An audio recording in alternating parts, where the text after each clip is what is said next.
So friends, Jared Kushner testified before the federal grand jury and was questioned about the crimes of his father-in-law, Donald Trump. How many of you think Jared told the truth? Boy, I hope not. Let's talk about that, because justice matters.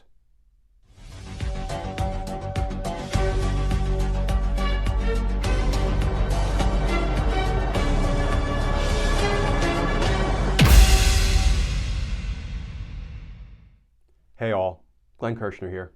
So friends, it's been reported that Jared Kushner testified before Special Counsel Jack Smith's federal grand jury investigating the many crimes of Jared's father-in-law, Donald Trump.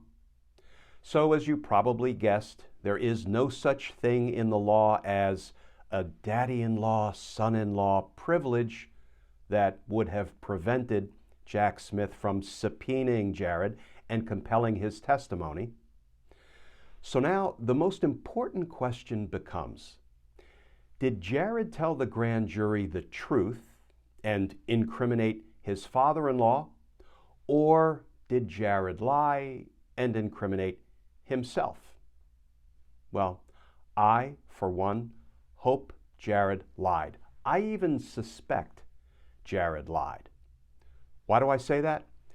We'll turn to that in a minute. Let's start with some of the new reporting. This from Reuters.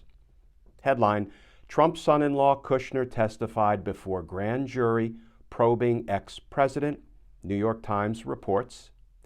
And that article begins, Donald Trump's son-in-law Jared Kushner was among several witnesses to testify before a grand jury in recent weeks about the former president's efforts to overturn the 2020 election, the New York Times reported on Thursday. Testifying at a federal courthouse in Washington last month, Kushner, a former White House advisor to Trump, said it was his impression Trump truly believed the 2020 election was stolen, the Times reported.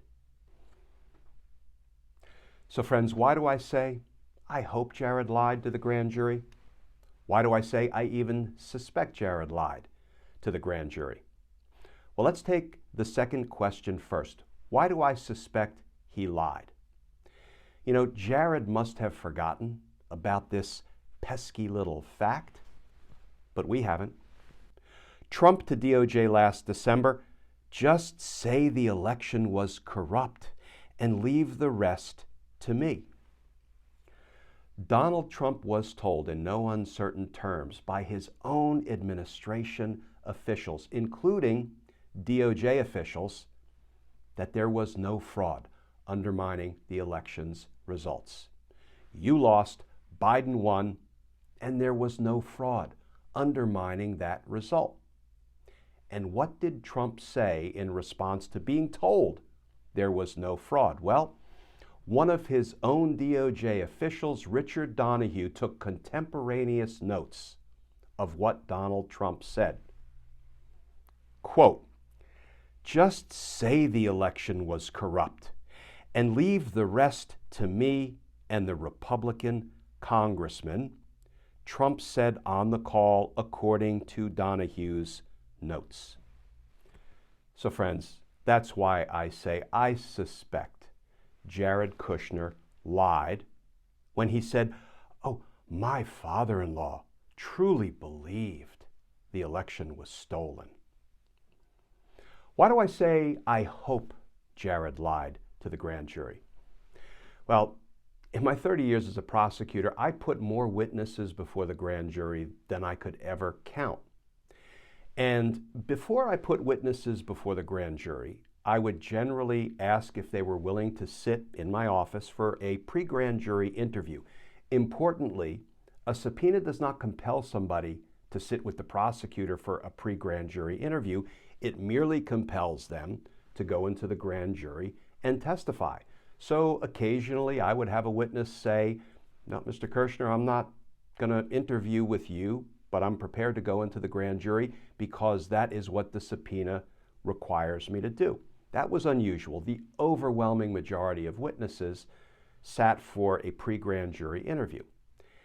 And at the end of that interview, I generally had a pretty good sense of whether the witness was going to go into the grand jury and tell the truth, somebody like Cassidy Hutchinson, or go into the grand jury and, lie to protect their father-in-law, to cover up the crimes of a criminal associate, a family member. And before I put any witness before the grand jury, I told them essentially the same thing. Now, my tone may have been different when I was dealing with a witness that I was confident and comfortable would tell the truth versus a witness that I knew was going to go in there and lie. I would say something along the lines of, you're about to go before the grand jury, you will be placed under oath, and you have a legal obligation to tell the truth. If you choose to lie to the grand jury, I will make you a promise right here, right now. If you lie to the grand jury, I will ask this grand jury to consider indicting you for perjury if your lie is about a material matter that is something that's relevant to the grand jury's investigation. I may ask the grand jury to consider indicting you for obstructing justice, for obstructing the grand jury's investigation. I may ask the grand jury to consider indicting you as an accessory after the fact, because you will be assisting the target of this grand jury's investigation in getting away with his crimes by lying, by covering them up. I may even ask the jury to consider indicting you as a co-conspirator together with the target of the investigation for whom you lie. If the evidence supports any or all of those charges, I will ask the grand jury to indict you. Are we clear? Do you have any questions about your obligation to tell the truth or the consequences if you choose to lie? Okay, let's go talk to the grand jury. So why do I say I hope Jared Kushner lied? Well, that will give Jack Smith and his team of prosecutors the opportunity to indict Jared Kushner, to flip Jared Kushner, and to compel him to testify truthfully about the crimes of his father-in-law, Donald Trump. If he chooses to lie, that is precisely what I believe Jack Smith will do.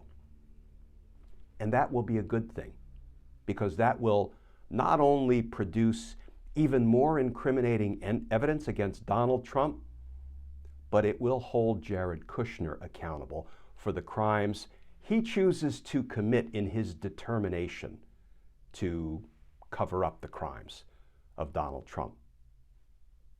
I see that as a win-win, because justice matters. Friends, as always, please stay safe, please stay tuned, and I look forward to talking with you all again tomorrow.